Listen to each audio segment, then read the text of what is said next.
lá. Sabe, quando a gente pensa em criar um aplicativo ou um sistema de sucesso, daqueles que as pessoas realmente usam e gostam, o ponto de partida é sempre o mesmo: entender para quem estamos construindo.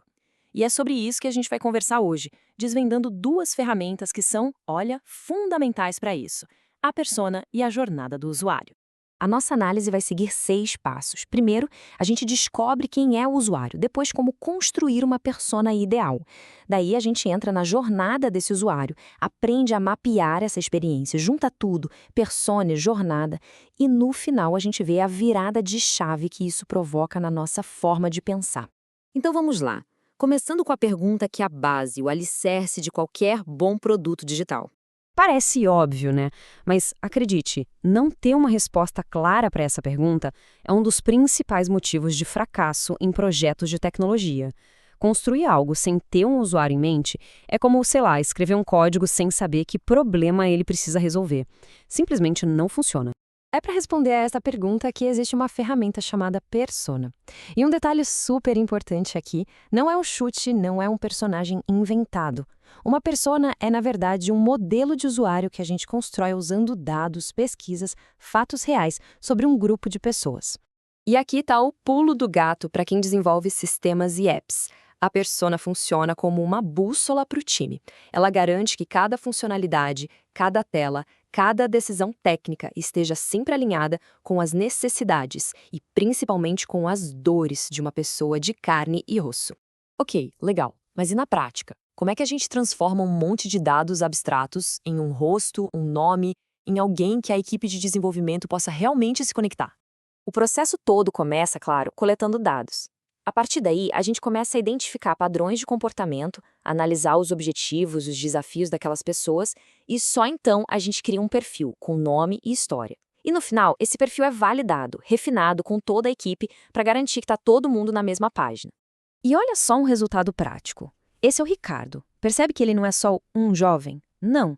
Ele tem 25 anos, um objetivo super claro, que é reduzir o estresse e dores bem específicas, grana curta e pouco tempo. Para um desenvolvedor, isso já diz muito. Um app para o Ricardo tem que ser fácil de começar, com lições rápidas e um preço que caiba no bolso dele. Agora, olha o Gustavo.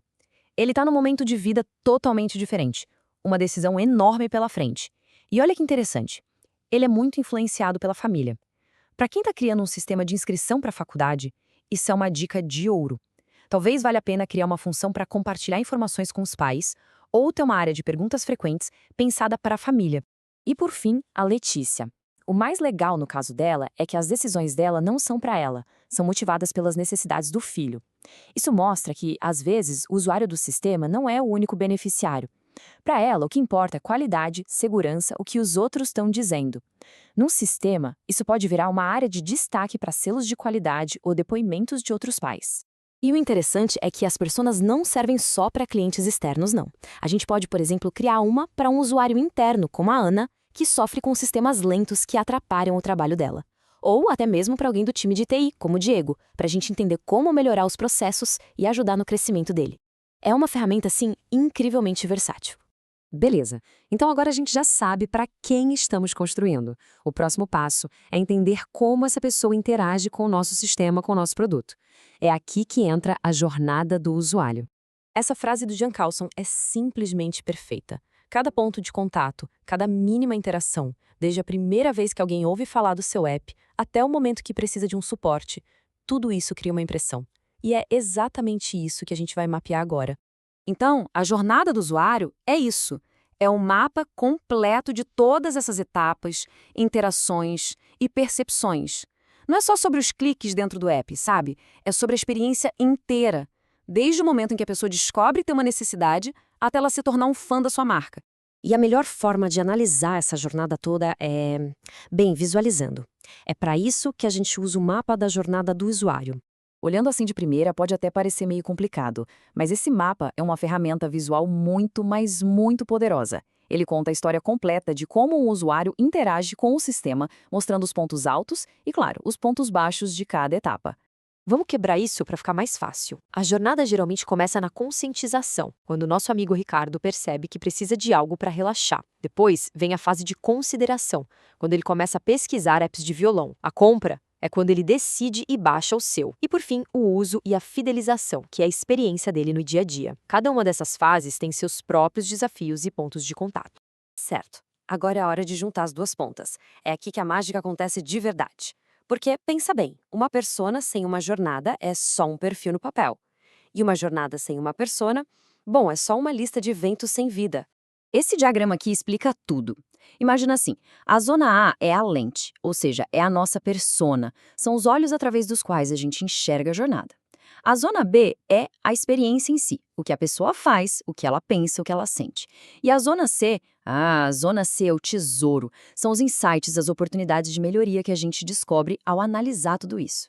E esse é o ponto central de tudo. É a persona que dá contexto, que dá emoção, que dá sentido para a jornada.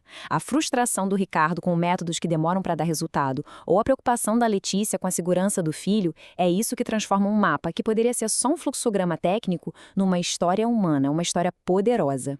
E quando uma equipe de verdade começa a usar essas ferramentas, algo muito profundo muda na maneira como essa equipe pensa e trabalha.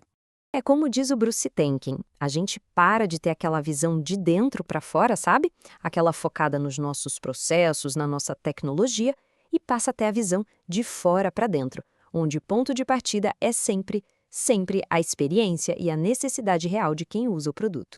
E os benefícios disso são enormes. Cria uma visão única para todo mundo, conecta as equipes com os momentos que realmente importam para o usuário, revela problemas que antes ninguém via e, talvez o mais importante de tudo, cria empatia. O time de desenvolvimento não está mais construindo para um requisito abstrato numa planilha. Eles estão construindo para o Ricardo, para o Gustavo, para a Letícia. E para a gente fechar, fica aqui uma reflexão. O projeto que está na sua mesa agora, ele está sendo construído de dentro para fora, focado nos processos internos, ou de fora para dentro, com foco total na experiência real da pessoa que vai usar? A resposta para essa pergunta pode definir o sucesso ou o fracasso de tudo.